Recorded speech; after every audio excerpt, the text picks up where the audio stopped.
Hello, and welcome to Be Lovers Again Relationship Advice. And this is a Couples Reflection Thursday as well. So, this tip that I want to talk about today might be a good thing to bring into your couples reflection this week. There are three top, I want to call them secrets, but they're strategies, and they shouldn't be secrets. There are three really effective strategies to sit down and have a conversation that won't devolve into a challenge or a problem, or won't erupt into anger and fighting. The reason that we fight when we talk is that there's something that is important to us that we're risking not getting or risking losing. We really, really want it, or we want our partners, you, the person we're talking to approve or to agree, to have some kind of jumping on board with us. So there's a lot of risk to sit down and talk to your partner, believe it or not. And when there's a lot of risk, and when people are really involved and invested in what they need or what they want, and they want approval or permission or accord, do you hear all that noise? I'm so sorry for the background noise. So I'll say that again.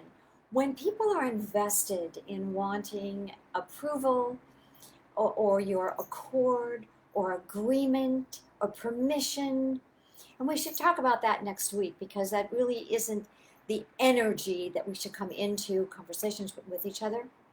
But nonetheless, we do. And that energy, those needs really cause us to be charged, highly charged, emotionally charged. And so when we bring emotional charge to the conversation, then the conversation gets emotionally charged. We fuel the energy in the conversation. So these are just basic tips to try and to bring to every conversation. It'll get easier and you'll get better the more that you do it. So the first one is I message feedback. Speak from the I position. I need, I want, I think, I would prefer, I like, I don't like so much. This is working for me. This isn't such a good fit for me. This isn't a good match. I'm uncomfortable when. I. So the first word is I, speaking about you. The second word is a feeling verb, a thinking verb, a being verb, right? It's a way that gives your partner some insight into what's going on in your inside life, And this is not a problem-solving conversation. So that's point two. So the first point is I message feedback. The second point, before I lose it, is this is not a problem-solving conversation. This is a conversation to be known. This is your first conversation to let your partner know what you're thinking, what's going on for you, what you might want to do or not do, to say, to plan, a goal to set.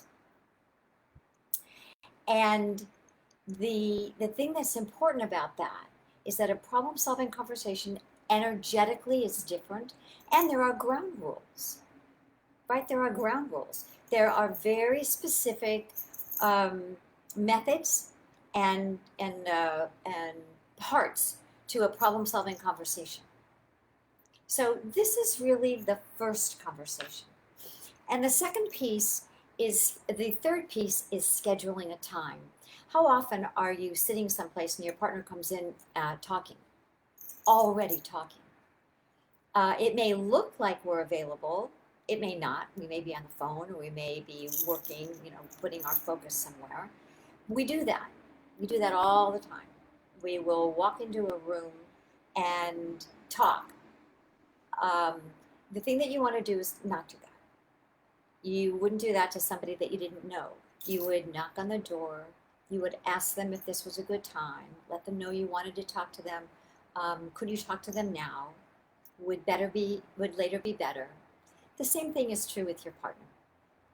So don't just walk into a room or plop down on the couch thinking that this is a good time. Check in. There's something that I want to talk to you about. There's no problem, because that's the first thing. that somebody thinks of as what's wrong. There's going to be a problem to solve or a complaint or something that they really don't want to deal with. There's something I want to talk to you about. It'll only take a few minutes. So give them a time, 6 minutes, 8 minutes, 15 minutes. So is this a good time? And if not, what might be a better time?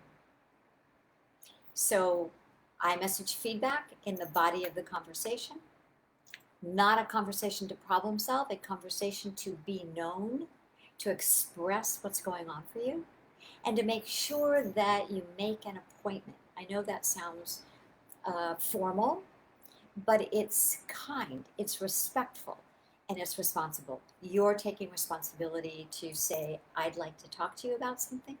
It's not a problem. Maybe it is a problem. I'd like to talk to you about something. It might take a little longer because there's a problem that I want to explore with you, that I want you to join me in knowing about and problem solving later. So I hope that those 3 tips or those 3 secrets that are no longer secrets, they're really powerful, effective strategies help.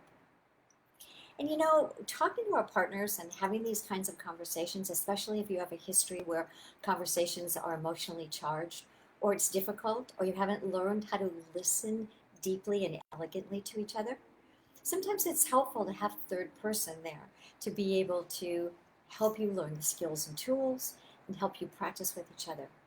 So if I can be of any help, give me a call, or actually make an appointment on my schedule. Talk to drjackie.com, talktodrajackie.com. It'll send you immediately to my online calendar so that you can make an appointment and we can talk. That's what we'll talk and see how I can help you. And until next time, stay very open-hearted, be brave, be courageous with your partner, and remember, only you can make it happen. Have an awesome weekend. Bye-bye for now.